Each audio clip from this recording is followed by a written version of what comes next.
We got us a coach, boys. Let's go. All right. It's time. The South End Zone is back at it. The carousel has stopped, and Lane Kiffin is the guy in Baton Rouge. Let's get it. South End Zone coming right back at you. Ladies and gentlemen.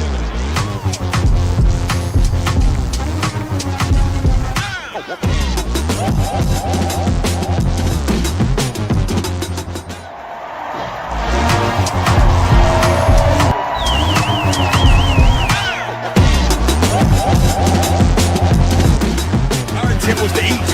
Our intent was to come eat and be hungry. We're taking receipts, and we'll see you at the national championship. Shut up, Brian Kelly. We got a new coach. You might have to. We've been listening to that BS all season, and now we finally get to move on. Hallelujah.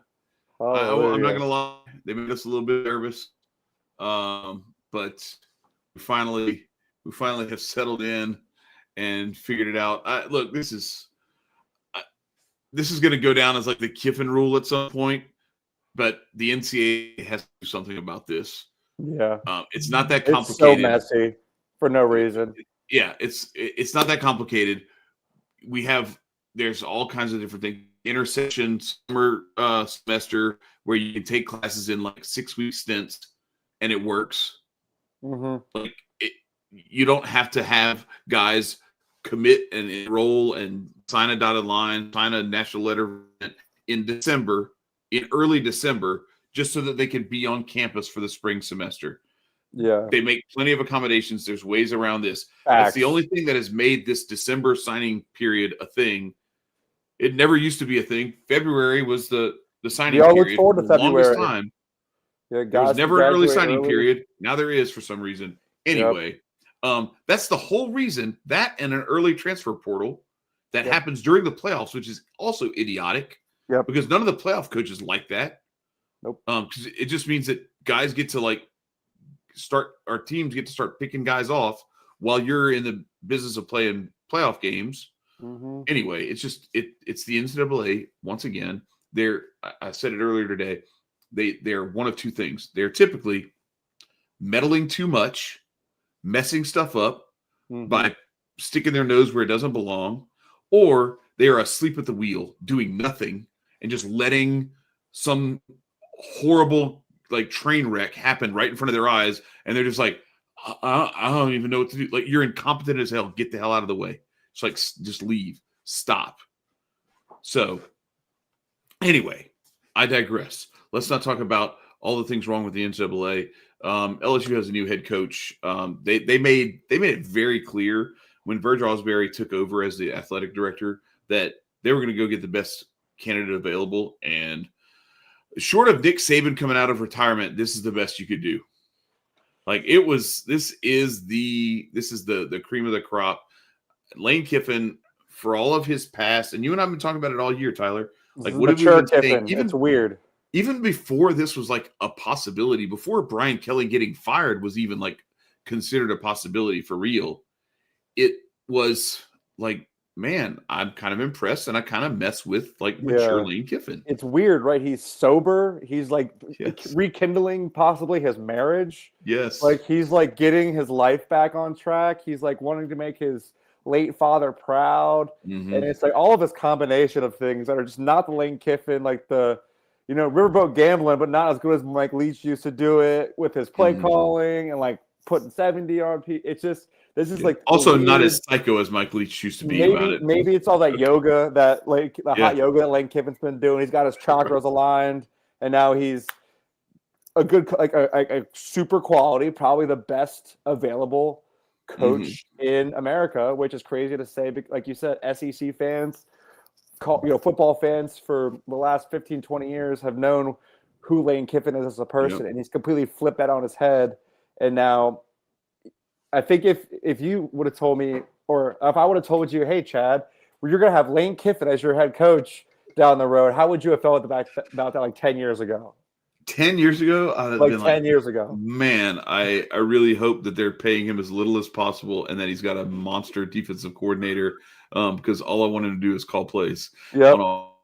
I just wanted to be an offensive coordinator. And he was great at that, but he went through the Nick Saban School of Rehabilitation. Yep. And Wayward coaches. Came out on the other side and look at him. Like, look at what it, and people can say what they want to say about this, how he's being immature and this is all like he's being selfish and all that stuff. Like, no, like the school was forcing this upon him.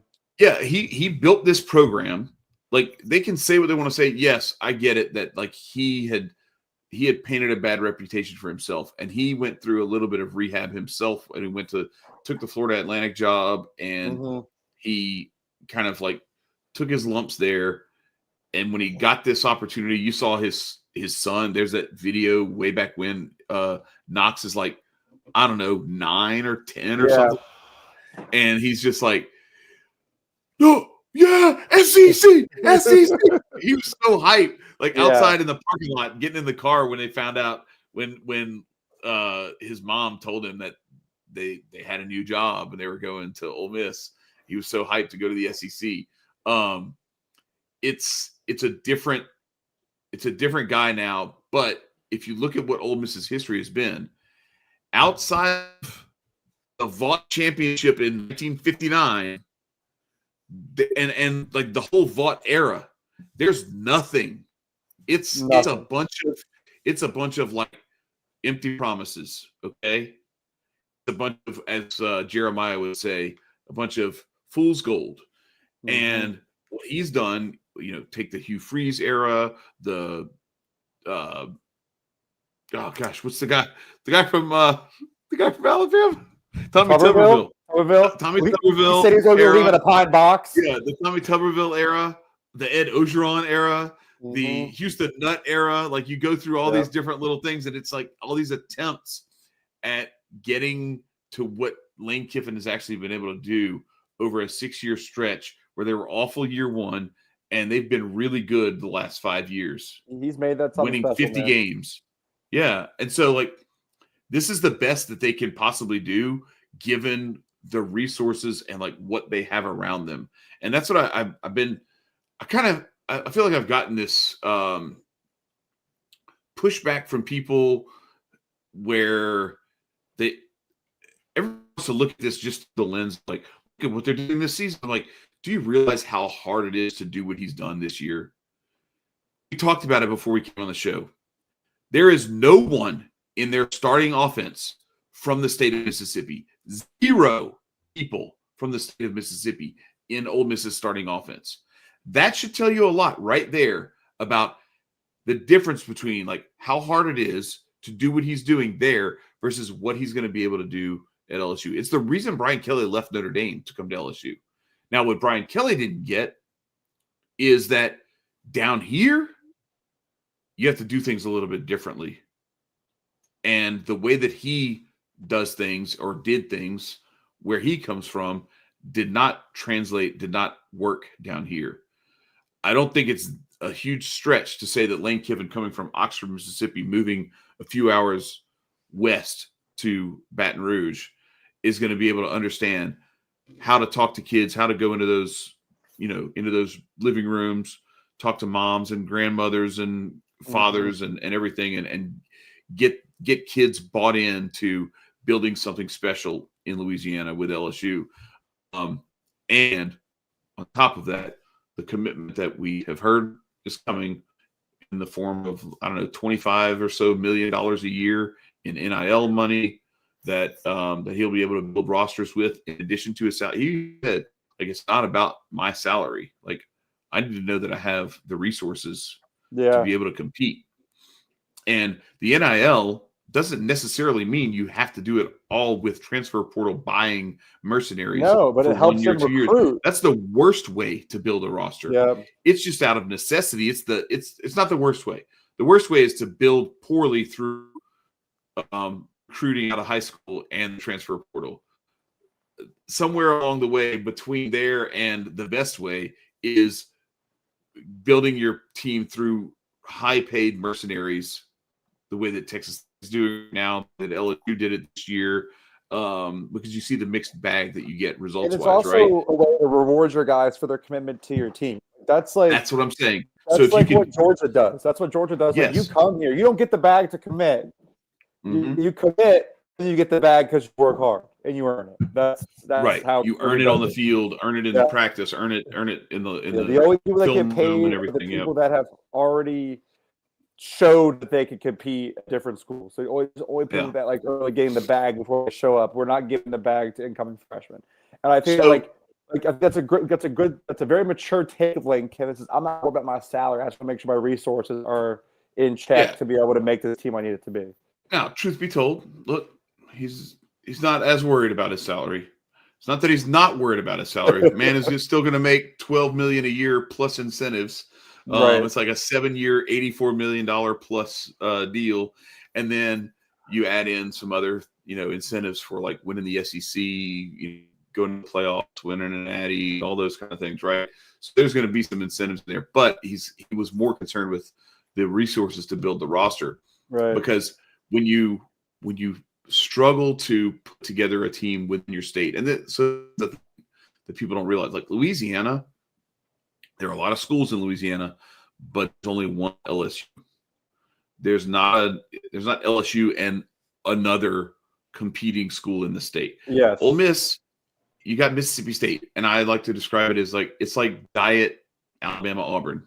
Right. So like kids who want to go to one don't want to go to the other, vice versa. There's some of that, but it's not as hot maybe. Right. And there isn't that championship pedigree that comes from those other those schools in Alabama. But you are splitting your recruiting base, and it's already not as fertile of a ground as Louisiana is. And on top of that, LSU, Auburn, Alabama, Georgia, Florida, Tennessee, Texas, all pull players out of Mississippi. Yep. I mean, they pull players out of Louisiana too, but everywhere. You're competing within the state with Mississippi State, and competing with teams from outside the state and picking your top talent out. Because the cream of the crop typically goes out of Mississippi. They don't want to go to Oxford or Starkville. They would rather go to a team that has a chance to win a national championship, put them in the NFL. And you can still go to the NFL from Mississippi, from Ole Miss, obviously, but the path is a little easier. You get a little more national spotlight, so to speak, from the other from LSU and those other schools I mentioned. The other thing we don't really talk about much in this whole thing is we just watched John Summerall take the Florida job and told by Florida administration, "Oh man, it's cool. You can coach in the playoffs." And the Tulane folks are like, "Nah, man, it's cool. You can coach in the playoffs. Okay, you're leaving. It'll be all right." Now I get it. It's a little bit different. Ole Miss, and I'd be hot as hell, if Nick Saban was leaving LSU to go to Alabama, in the middle of that 2003 season. Okay. But again, this isn't so much about Kiffin as it is about the structure and how things are set up. And I think that there's, I hope that Ole Miss got this right. Hiring Pete Golding to be your permanent head coach, not a bad move. Although Ole Miss's defense hasn't been their strong suit this season. I think he's a good dude. And he's got some good connections. It would have been really good for LSU to pull him with Kiffin. He's got some great connections in Louisiana to help with that recruiting. But I really hope that Ole Miss hasn't taken their brightest star and just kind of put a blanket over it, because the way that they handled all this. I think there was a way. LSU was willing to wait. LSU was willing to let coach follow his team all the way through as long as it went. And I've made the comparison to my boys both played basketball. Okay. Right. Then in AAU in the summer, they play, they've had multiple high school coaches. And for them, it's just like, now who's coaching us? All right, what are we doing? Let's go. They're not like, oh, you know what? I'm quitting. I don't want to play basketball anymore because my coach that I played with third grade isn't here anymore. It's not the end of the world for these guys that they don't understand. If Kiffin wants to take a different job, either for more money or for a better opportunity or whatever, they do the same thing. It happens all the time. That's what the transfer portal is. That's what the NIL produces and allows for. So what I don't know is how there was this sort of blind spot where the opportunity to take a coach like Lane Kiffin and allow him to continue to coach what he had built over that 6-year period of time. Yeah, let's face kids want to play for him. Right. And let's face it, look, no disrespect to Ole Miss. I understand that their administration did what they did to bring in Kiffin and to give him what he needed to be able to go out there and compete and build what he built. But he's like the scientist, the engineer in the lab that built this, right? Right. And what they did was they were the delivery people who are the people who wrote some of the checks to bring in the resources that he needed to do his lab experiments and make this thing. But he's the one who actually got them to 11-1 for the first time ever, got them into the playoff for the first time ever, got them within this much Cameron fumble of possibly playing for an SEC title, right?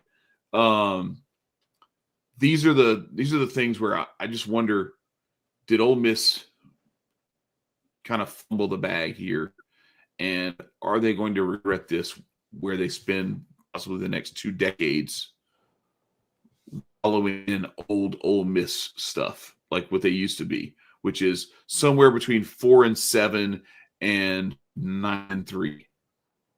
Yep. Which is great, if that's all you want to be. But you had a chance for something great. A guy got you there, and you said, you know what, this is good enough. Get the hell out of here. You want to leave. And I feel like they could have gotten creative with just structure some language where and have him tell him, like, look, if you want to coach the team, you need to talk to LSU, tell them to structure your deal where it's this way and you can't have contact with this, that, and the other, whatever. I don't know. Like, get creative. Don't just take your toys and go home. Right. But that's what they chose to do. And you look, that's not what Florida did with John Summerall. It's not what Tulane did with John Summerall. Both schools are like mutually agreeing to let him continue to coach the team he built through the Atlantic, whatever it is, the American Athletic Conference Championship, and potentially the playoff if they get there. So it's not that complicated if you just want to be a little bit creative to figure out how to make it work to make everybody happy. Yeah, I just think that like Ole Miss has been sabotaging themselves from the moment that from the moment the LSU job came open. I feel like Ole Miss has been sabotaging the shit out of themselves, trying to keep Kiffin around, knowing that they were actually in so doing the opposite and pushing him away. Yeah, I think that he absolutely deserved the right to finish what he started as the coach of Ole Miss. And then I think, honestly, LSU, there is you lose nothing. LSU loses nothing by letting him coach finish out Ole Miss. No, loses literally nothing. It's like actually great if he goes and wins the national championship. Right. That's what they didn't want. It's Yeah. crazy. Here's what's crazy. This is where. So it's like, are you familiar with the King Solomon and the baby? So there's this story from the Old Testament where a woman brings a baby. There's these two women disputing whose baby it is, and the woman whose baby it's not is the one who's like, it's my baby, whatever. And so they go before King Solomon, and he's like, all right, here's what we'll do. If y'all can't agree on whose baby it is, I'm going to cut the baby in half, and I'll give you each half. And the woman whose baby it's not is like, cool, works for me.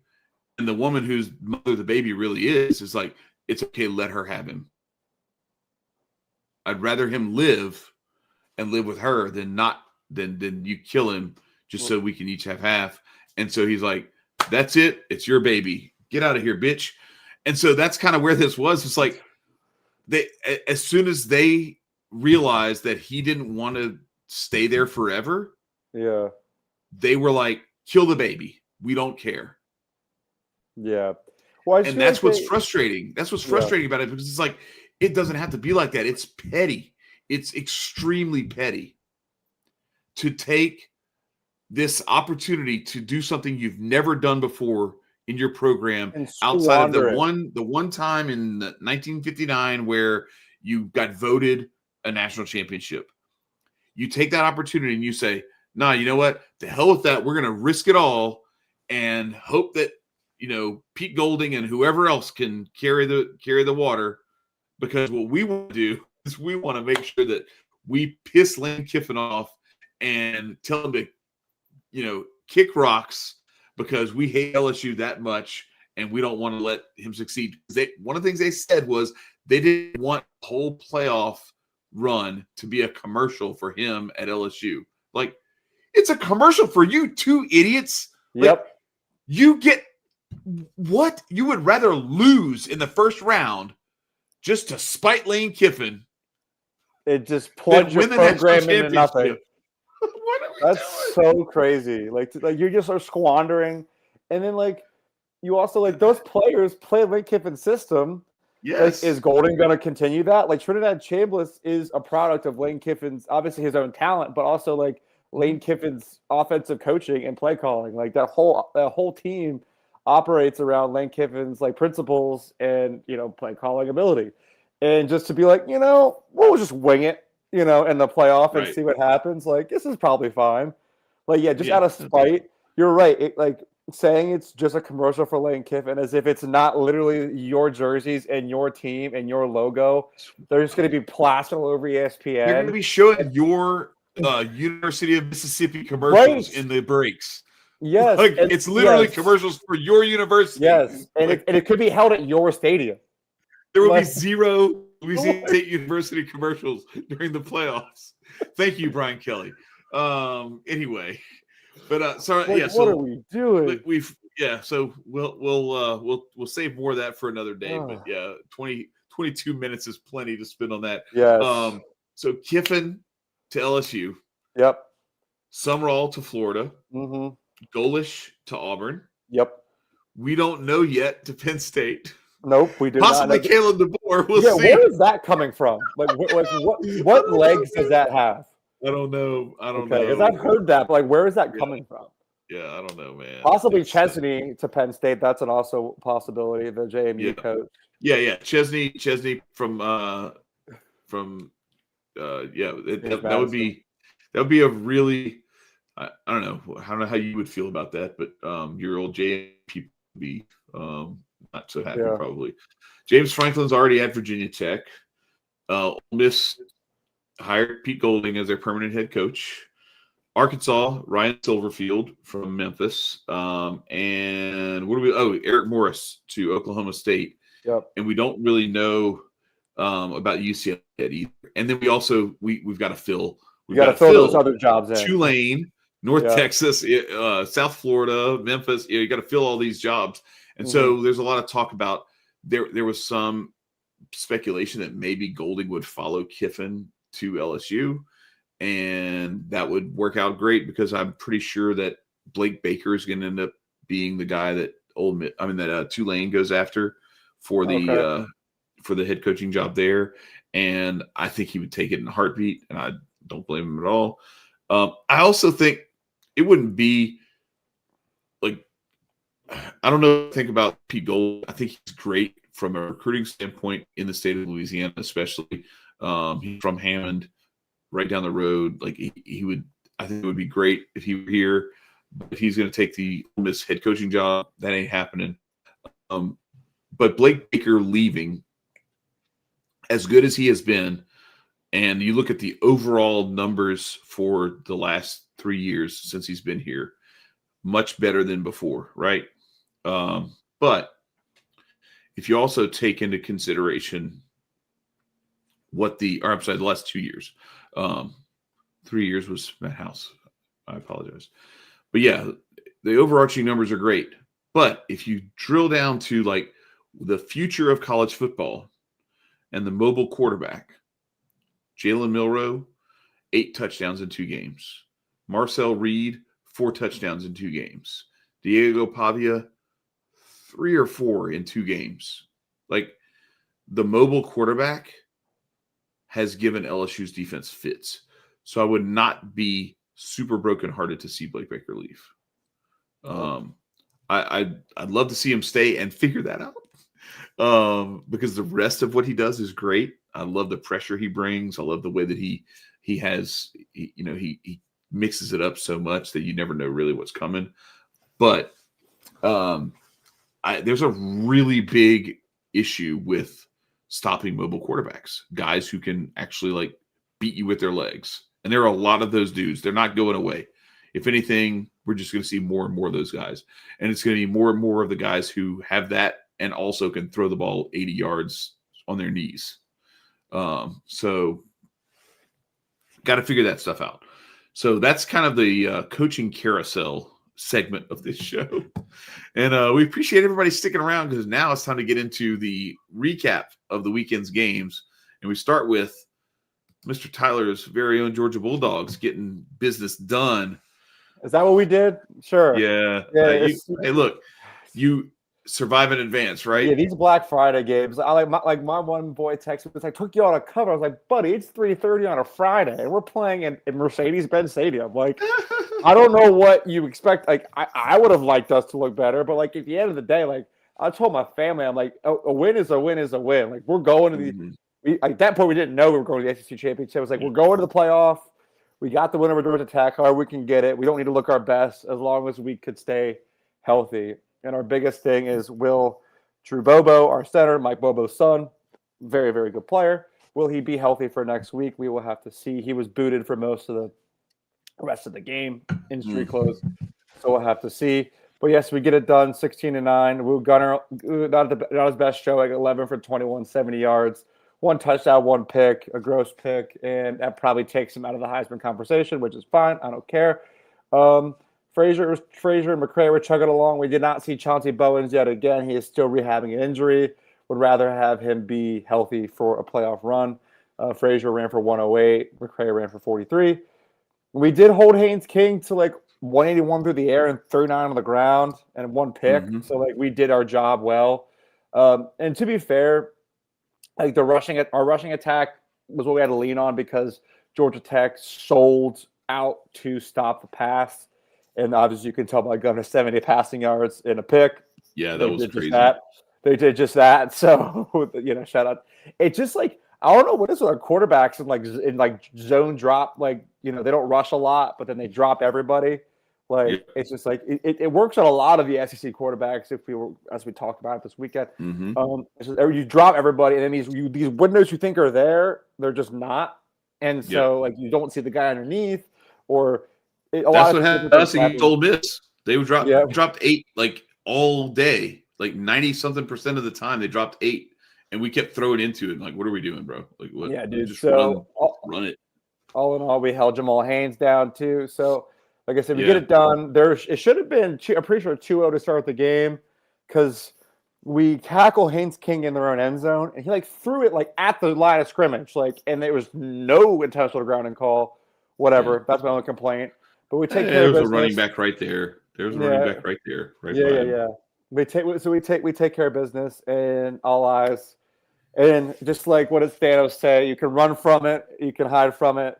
Destiny arrives all the same. I am inevitable, and it is inevitable that we will be playing Alabama next weekend in the in the SEC championship. I mean, hey, look, for a long time it was like just like it was either you guys in Alabama or us in Alabama, where whoever won that game won the national championship. Pretty much. The SEC championship, it arrives. We might as well just bring back the SEC East. I'm kidding. But just saying, hey, we're here. And before we move on, I got to give Kirby and our staff a lot of credit. This is by far not our most talented team by any stretch of the imagination. But these guys play so bought in and have continued to grind and work. And it shows on TV, which I feel like effort doesn't always show. But it's very apparent like how bought in these guys are. And they talk about how physical and tough their practices are. And they're not saying the other SEC teams aren't.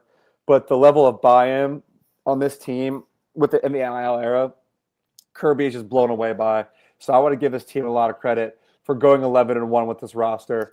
And I also want to say that Carson and Beck would have lost at least 4 to 5 of these games. So shout out to Gunnar Stockton for showing up and being our guy this year.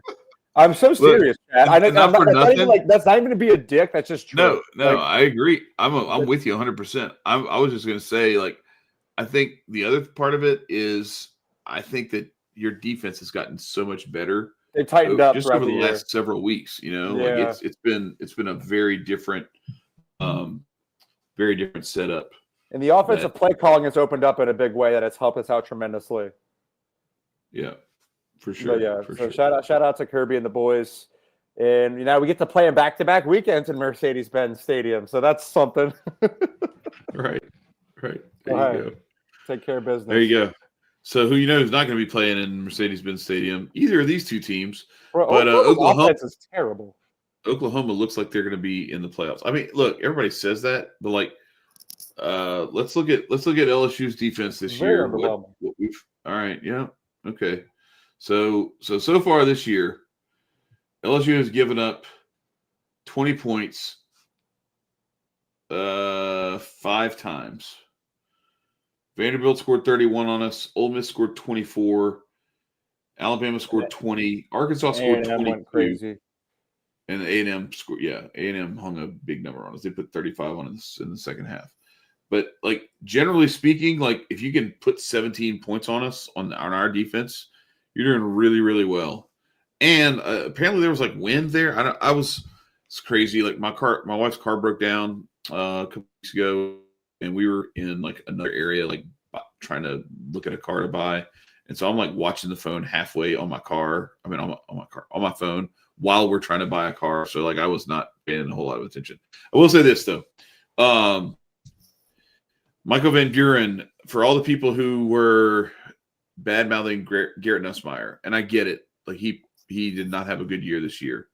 But we know that he was hurt now and aggravated that to the point that he has not been able to play for the last few weeks. And I was really kind of like halfway through that game on Saturday. I was like, man, it'd be cool to see if we had Garrett Nussmeier right now, if things would look a little bit different. Because even this was really frustrating. Like when you have a guy who like his next thing that he brings to the table is his ability to run, which he adds that Garrett Nussmeier did not really bring to the table. And then he has a wide open pass to the pylon, that was crazy. And he throws it right to the DB or linebacker or whatever. I saw that play. That's nuts. What are you doing, bro? Like, ain't nobody there. Just run. That's at least have first down, if not a touchdown. That's right. It was first and goal from like the 3. Yeah, he would have walked in. He would have scored, or he'd have set us up like on the doorstep, right? On the half-yard line, literally. Yeah, instead he throws a pick. Yeah. Then there's a play late in the game, and it happened in the Alabama game too. This moment, he slides before the first down marker on like 3rd and long or 4th and short or whatever. Like, bro, what are you doing? You just gave the ball up. What are you sliding for? And then it's really bad when the announcers get it on and they're like, yo, man, like I watched Fernando Mendoza talking about, and this is one of the things I actually had a problem with Garrett Nussmeier about. And some of the former LSU players had a problem with it too. He would get hit and he would like lay on the ground like he was dead. And then he'd get up and he'd like get into the huddle for the next play. And it's like, bro, do you realize that those big corn-fed SOBs, that those dudes are like getting their knees bent backwards, their ankles buckled and everything, getting pounded, getting people spitting and snotting in their face and like ripping their head off. Yeah. And they're just going back at it again to protect your ass. And then you're going to lay on the ground. So like when you slide like that, it's like, it's an insult to the dudes who are taking hits to get plays. Yeah, dude. I mean, I'll say this score, like flip it however you want. This is the exact score that I pictured for this game, regardless of who won it. This is the exact, like under 20 apiece, just just gross. And yeah, like there's literally LSU literally left points on the board with a chance to maybe win this game. You guys had a lead early, no? You guys were like 10-3 or something like that. It was like you guys had a no. It was wasn't it like 10-3? It was close early. You had a lead. They took the first lead. We tied it up, but then we took a lead late, 13-10. For some reason, I thought you had a bigger lead. And then we gave up another busted play touchdown. Yeah. So I mean, we gave up two we'll busted see plays. Oklahoma in the playoff, and we'll see how they fare. If they can, I don't think they can keep a lot of these playoff teams to under 20 like they've been. Like, I don't know. We'll have to see. I've been doubting them, and they keep proving me wrong. So like, I'm not going to talk much more shit. Like it's a winning. They're 10-2, and I can't say anything else about it. So I'm just not going to. Yeah, I mean, look, like this is. So yeah, you can take some of this with a grain of salt. They held Michigan to 13 points. They beat Auburn. It was only 24-7. But I think we've seen like Auburn is one of those teams that similar to like Arkansas, Kentucky, where it's like, man, well, no, I would even say not Kentucky. They have talent, but they're just like a play or two away. It seems like every game. It is. But they really actually like Texas got a punt return for a touchdown. It wasn't the Oklahoma defense. Texas got a punt return for a touchdown. They got a turnover that gave them a short field. They give up 34 to Ole Miss in a loss. They give up 27 to Tennessee, but their defense is why they beat Alabama. It's exactly why they beat Alabama. Like they held on to a 2-point lead for 12 minutes. Yeah, So, against Alabama and Tuscaloosa. Like that's impressive. Yeah, I don't want to shit talk them. Their run defense is really, really tough, and it's just going to be, especially like you're going to go to Norman for a playoff game, which is going to be electric. So get ready. Some of the potential playoff sites for this year are going to be sick. It's going to be insane. Like, I'm excited. Norman, Outfield. We're not going to get South Bend again, so that's good. We'll get to flip it to something else. We'll get College Station. Like Norman, Oxford, College Station. Just the SEC. Possibly Tuscaloosa. Yeah, dude.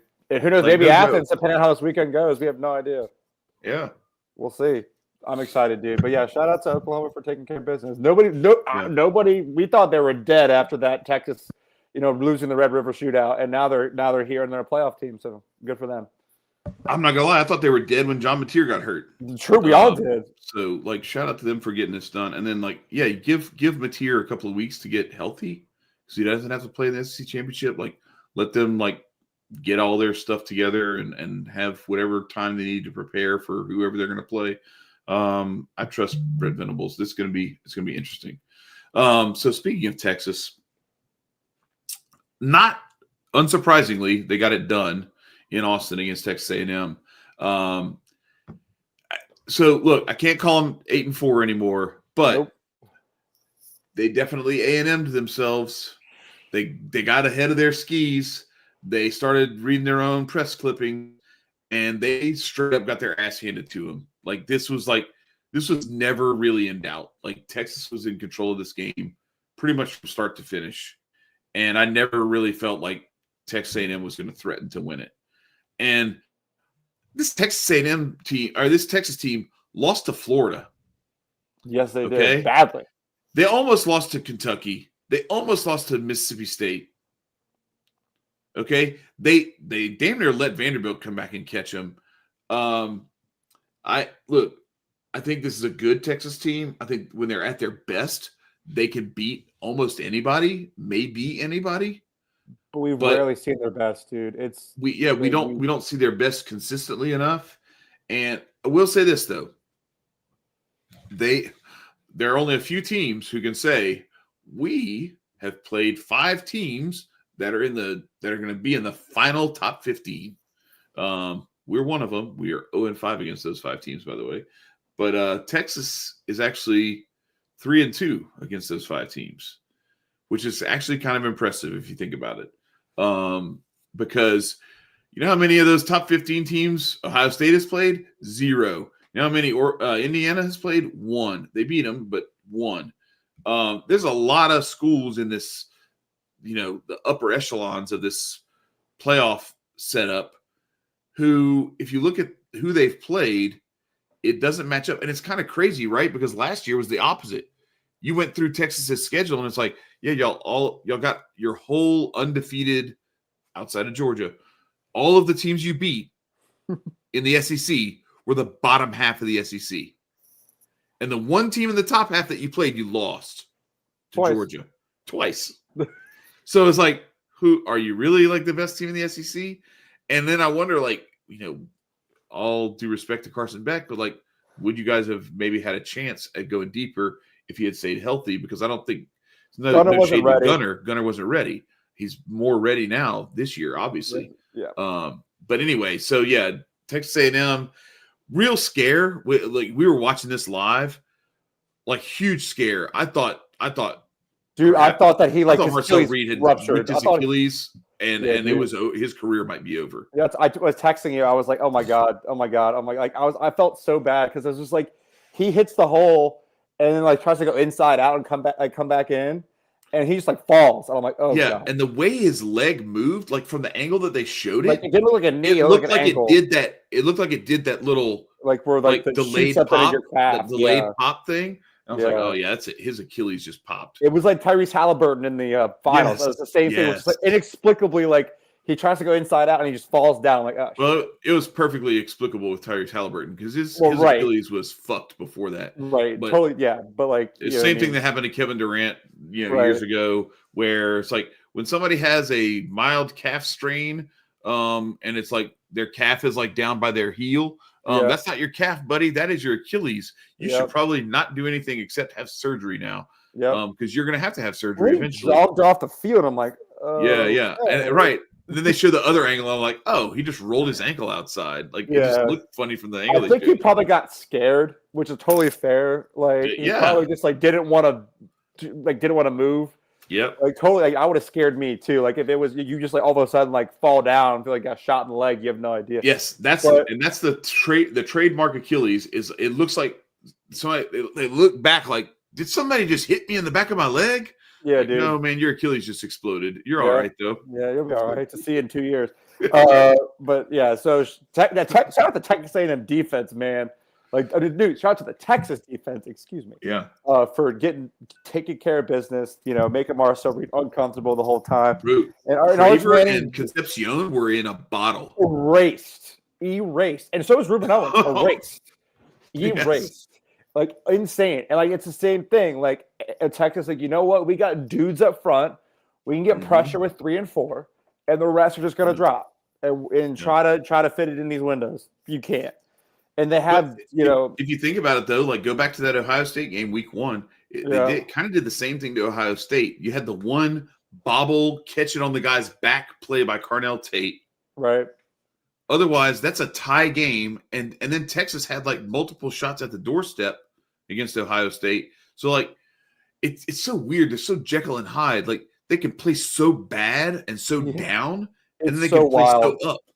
And they draw passes left and right. Like I thought it was like more of we were getting pressure in our game, but no, even like a clean pocket. Like sometimes you guys just dropping balls, like Arch almost overthrew the most wide open dude in the end zone where he rolled out to his left and like threw it like on the run, and the dude had to like catch it at the top of like he almost had to high point it with nobody around. Right. But yeah, hey, listen, they did enough. So this playoff debate is gonna be very interesting. I personally am on the side of like there's a lot of 2-loss teams that like I know, and it's shitty because like Texas has the head-to-head against Vandy. There's a lot of things that I don't know what the playoff committee is going to do. Something that's going to piss some people off. That's all I gotta say.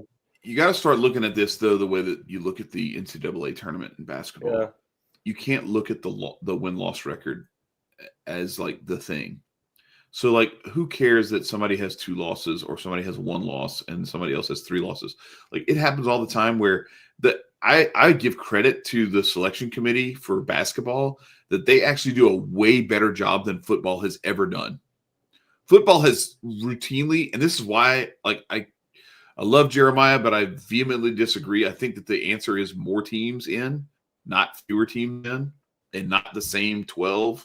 Because I think if you're going to do 12 and you have to let like Tulane in, you're just keeping out somebody like Texas.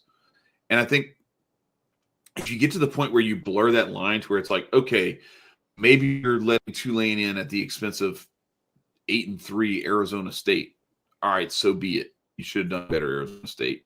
You didn't play enough tough teams like Texas did to justify your 3 losses.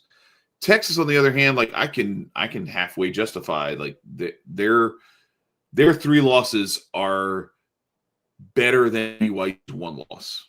I would say there are 2 losses. I would say that Florida loss was garbage, but that I'm saying like on an equivalence basis. Okay, that's fair. You can't compare the 3 losses Texas has to the 1 loss BYU has, because BYU has played like the 1, maybe 2 losable games all year.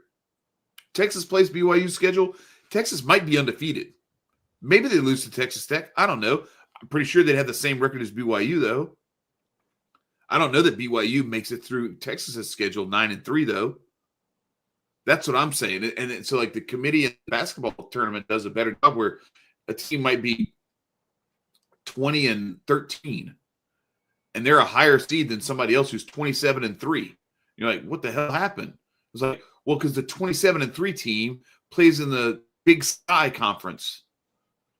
You know, and so like, granted, I know you have like way more teams there, and it's a different, but it still tracks where the competition has to be weighed when you're trying to look at the records. The record alone isn't it, and this idea that like, oh yeah, you can't lost team, blah blah blah. No, like if that's the case, then everybody got to play something close to a similar schedule. Yeah, but then also like, well, who would you? Okay, let me ask you this. It's tough, right? Because Vanderbilt has 2 losses. Texas has 3. Texas has beaten Vanderbilt, but Vanderbilt's other loss is to Alabama, who is a possible playoff team. Like, the answer is neither of them is in the 12 team. The answer is like it's Ohio State, Indiana, Texas A&M, Georgia, Texas Tech, Oregon, Ole Miss, Oklahoma, Notre Dame, Alabama. Those are your 10, right? Yeah. And then all that's left is the Group of 5 and the ACC. So, sorry BYU, sorry Miami, sorry Utah, Vandy, Michigan, Texas, USC. Unless it's Duke in the ACC. Unless it's Duke winning the ACC. No, if Duke wins the ACC, you're not putting Miami ahead of Alabama or Notre Dame, even though Miami beat Notre Dame by 3 on their home field. That, if you're looking at it from a realistic perspective, that's the same as a tie. Because the Vegas will give you 3 points when you're on the road. Like that's the standard setup. Is you're going to be +3 when you go on the road. So anyway, I just don't see it. And yes, you know, Texas has the win over Vanderbilt. So why would you let Vanderbilt ahead of Texas? They played a tougher schedule and they beat them head to head. So anyway, this one we had a chance. I don't know what this would have done to Lane Kiffin's decision. So I was like torn because part of me was like, you know what? I think if Alabama wins that game, we find out tomorrow, you know, if we find out on Sunday that Kiffin's coming to LSU, we might have to wait another week if Auburn wins. Marty Smith has got to camp out for the entire next Marty week. Smith is going to have to camp out for a whole week. He has to set up piss in a bottle, drink it. Anyway, it's look, dude looked rough, man. He was like, I like the taste. He needed to be camped out at a Waffle House so he could at least have some coffee. Unnecessary, by the way, unnecessary for him to be doing. Why are all you that. there, bro? Like, you don't like we get it. You got phones now, like you can call people and text them and stuff. Be like, oh, cool. He's standing outside the office texting Lane Kiffin and showing that he's not getting a response. Well, that should tell you all you need to know, buddy. Pack your stuff up and go back to the hotel. There's pictures of Kiffin watching the Iron Bowl in his office. Cool, man. That's good for him. Exactly. Like whatever. Exactly. Anyway, so this game, I thought there was just not enough Jordan Hare magic. It was kind of like a really ugly game to start. It was close, bro. It was 17-0, and they came back and tied it. It was close multiple times, dude. And of course, it's just Auburn going to Auburn, and that fumble when it matters the most. Yeah. Like, I didn't even see the fumble. I just saw the guy dive on the fumble. No, and it's like clear as this, and that's the game. Yeah. I mean, as soon as I saw like the dude jump on the ball, and then I was like, oh, he must have fumbled because I never saw the ball. Never saw the ball. He gets spun around, and the ball gets punched out, and that's all she wrote. But there was multiple. Auburn had more than enough chances to try to take care of this. So I mean, did we ever get an explanation for why Deuce Knight never saw the field? Because Ashton Daniels was. No, I don't know. Like it's just like you would think you here. So it's kind of like that kind of Sark brain thought of last year when we were kicking the shit out of Quinn Ewers, and you almost put in Arch Manning to either be like save the game or like here's why we're not playing him. Like either way, right, yeah. Like I know, but all right. So I get so he had 23. Your quarterback had 23 carries for 108 yards, but he was 18 for 39 for 259. Like he completed 47% of his passes. Like this is. And he had some big plays too. Like that's why they had a chance at one point. But it's still I just wonder if the dynamism of Deuce Knight might have been, or was him playing and doing what he did last week just an okey doke to try to trick Alabama into like planning and game planning for him, and then just like whoops, sorry, we're gonna get a worse version of him. Yeah, part of it was for Daniel's red shirt. I know that. Part of the reason he did not play against Mercer was to preserve his Daniel's red shirt. But still, like we could have. I think they could have given it a shot. But here we are. Auburn's season was cooked from the beginning, but I thought they could have had a little bit of magic. Yeah, so, and I guess they didn't care as much as we did about Alabama losing. And I think so. Here's my conspiracy theory. Just like we'll never know because it didn't happen. I'm fairly certain if Alabama loses this game, they're out and Texas is in. I mean, I would love to see Alabama out. That's the excuse that they find to get Texas in. God, I just want to beat Alabama for the sake of beating Alabama. I don't care what it's. Oh no, yeah. Look, I'm like, I just want to beat it for the sake of beating. I'm going to go buy a Georgia jersey just to be able to be rooting for you guys in earnest next week. So my for God. sure. And you know what the worst part is? You know what the I wanted to. Oh yeah, go ahead. I'm sorry. You know what the actual worst part is? I have to work during the SEC championship game, so I was pulling for Auburn. I was pulling for A&M and Auburn. I was pulling just so you wouldn't have to play and miss it. I was pulling for A&M and Alabama so badly, and then when A&M lost, I was like, "Shit!" Like, no, we got to play. Yeah, but it's whatever. Yeah, like, it's whatever. You get another quality win now. You're not going to. Now I told you I texted you a couple of times and said I think this version of us can beat Alabama. So I'll take it. No. Sure. Well, the way you're playing defense now makes a big difference. And, not for nothing, I mean, you guys shut them out for 2 quarters. So you keep that streak alive. Our offense is like playing offense now. So we'll see. Yeah. That's right. But I don't know. We'll talk about it in the preview. For sure. Michigan, Ohio State. Right. So I wanted to invite Jeremiah and Drew on. I tried. It was a little late notice. I apologize, guys. Ohio State really got it done. Jeremiah Smith absolutely fumbled that ball, but I think you would have won anyway, so it doesn't matter. But it might have given Michigan just a little spark of life. I don't know. Like it's one of those things where it's hard to fully tell, but there's something about like the adrenaline rush of getting a play like that to go your way that you can't discount, and you never know. Yeah. Like you never know, butterfly effect, whatever. You can't go back and like replay the game as though that got called correctly. But as I've watched that play, like it does bobble like on the one, but he collects it like as he crosses the goal line, and that's all that needs to happen. So that's what I was wondering is if he, as long as he had it, it doesn't matter when his foot hits because it's not a catch at that point. It's right. It's like he had control with the ball crossed. That's kind of like I was like, oh, maybe because he definitely loses control before he gets to the goal line, but he recontrols it to cross the goal line, in my opinion. I'll say this though: if it had been called, I think that was totally one of those. If it had been called the other way, right? And that's what a lot of people have said. Like you just got to let it stand the way it is. Yeah, it was more of a I don't know, man, than anything else. And that is where my rule of if you don't know and your response is I don't know, man, run it back. We do it again. We ball up top, set it up. That's the way we used to do, man. It's like run it back. Anyway, the Egg Bowl produced a Lane Kiffin hire at LSU, despite Ole Miss scratching the surface of possibly getting in the SEC championship game. The funny thing about this was the Mississippi State fans, shout out to Stark Vegas, even after they got their ass kicked, like they're in the process of getting dog walked by their rival, their most bitter rival, in their home stadium. And in their home stadium, they chose to still just troll Ole Miss because Lane Kiffin's leaving. Playing Should I Stay or Should I Go? By the Kink, playing the LSU fight song, like all kinds of stuff. Like it was like, well, they broke in the night before and stole some jerseys out of the locker room. That's normal rivalry stuff. Yeah, that's normal rivalry stuff. Like that's like that's okay. I expect that.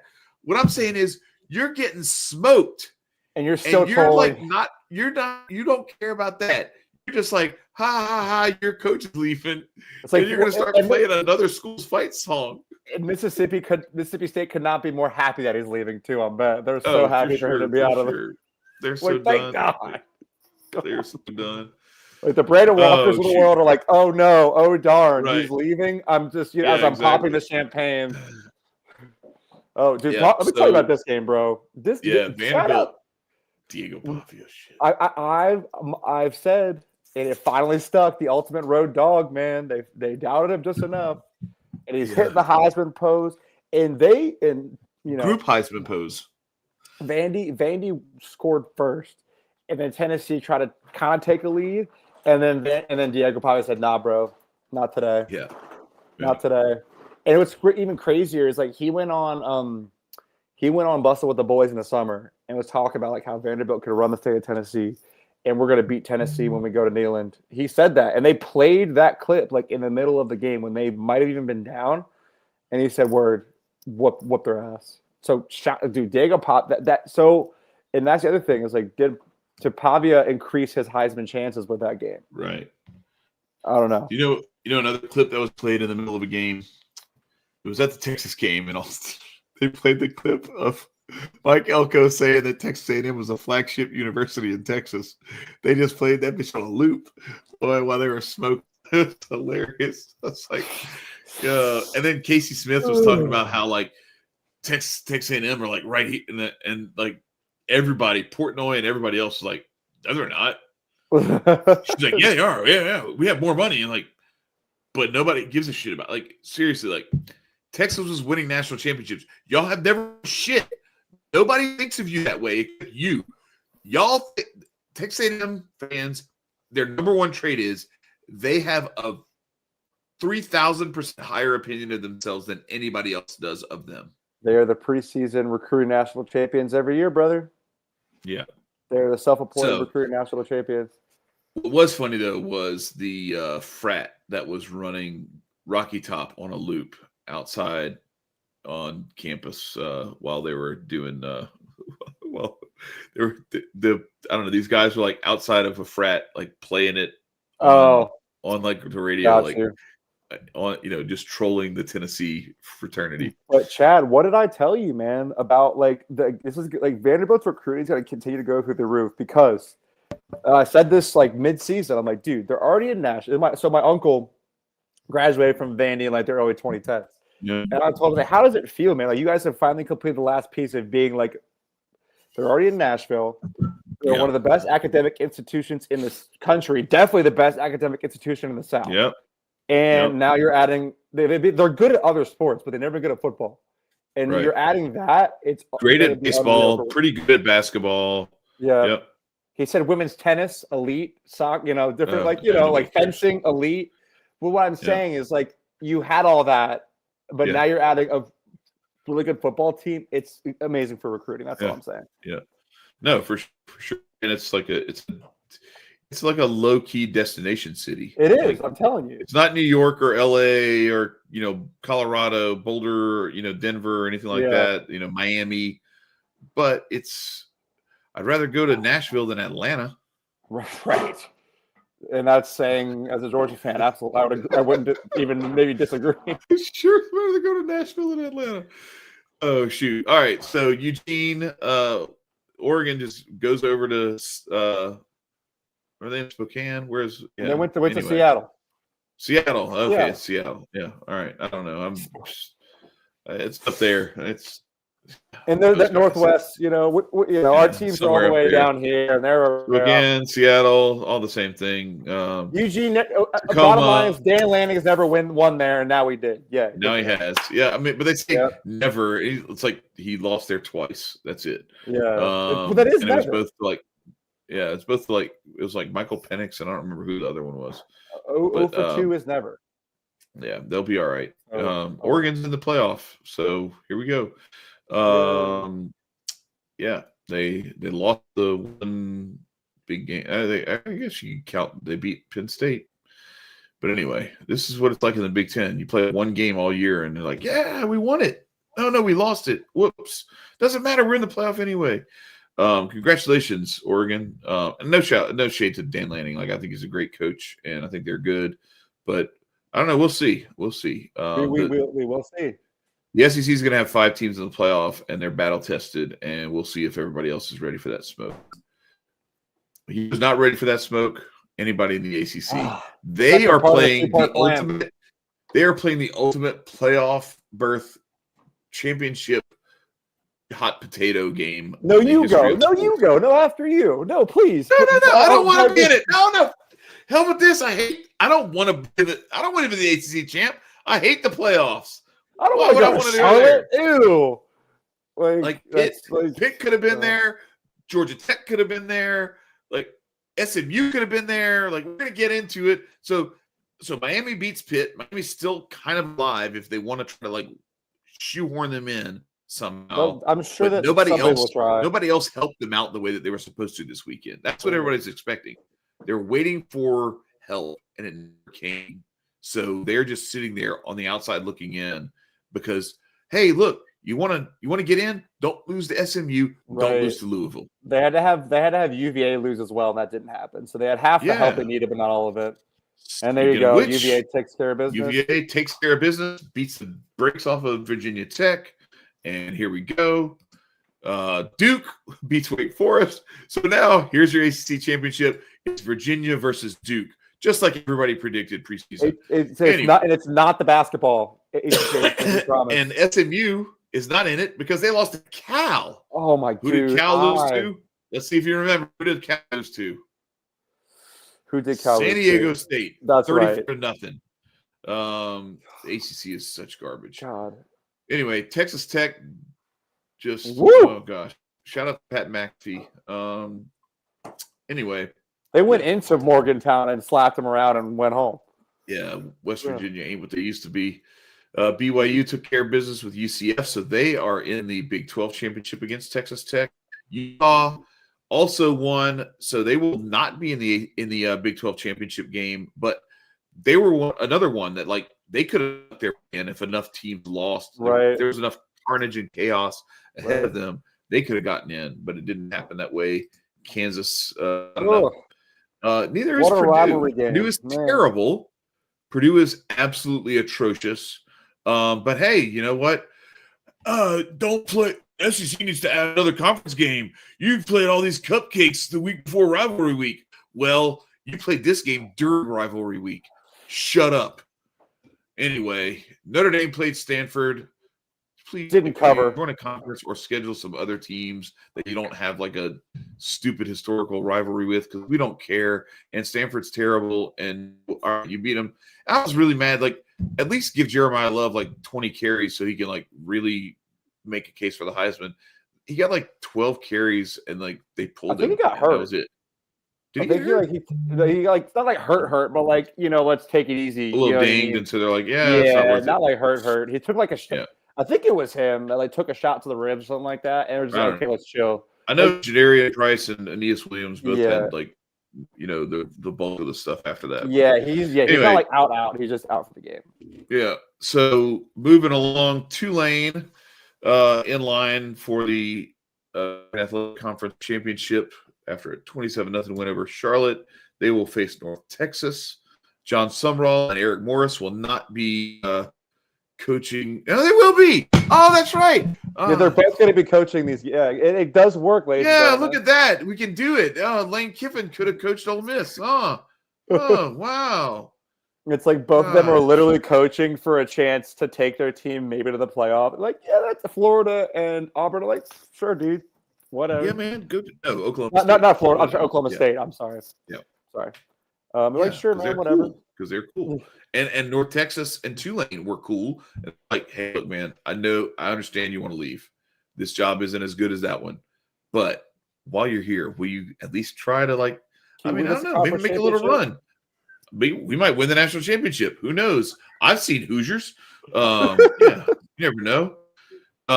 James Madison, another one. Chesney's another one who, like, if he gets another job, I bet James Madison would be like, bro, please coach this team. Yeah. Please coach this team in the playoffs. They took care of it against College of Charleston, or what it was, Coastal Carolina. I don't know why I said Carolina. I'm delirious right now. That's all good. We got Lane Kiffin. Let's go. Yeah. All right, ladies and gentlemen. Yes, the coaching carousel is starting to slow down just a little bit. At least the biggest jobs are filled outside of Penn State. We now have conference. I can't believe we're already here. We're gonna have conference championship weekend next weekend, and like I said, you can run from it, you can hide from it, but Georgia and Alabama are in the SEC title game, and we will catch up with y'all later in the week for our preview episode of the conference championships. For me and for Chad and for Lane Kiffin coaching at LSU, we want to make sure everybody likes, shares, comments, subscribes. We appreciate everybody coming in and out of this video throughout this live. We'll see you next week. We appreciate y'all. Have a great one. South End Zone. Peace, everybody. Ladies and gentlemen.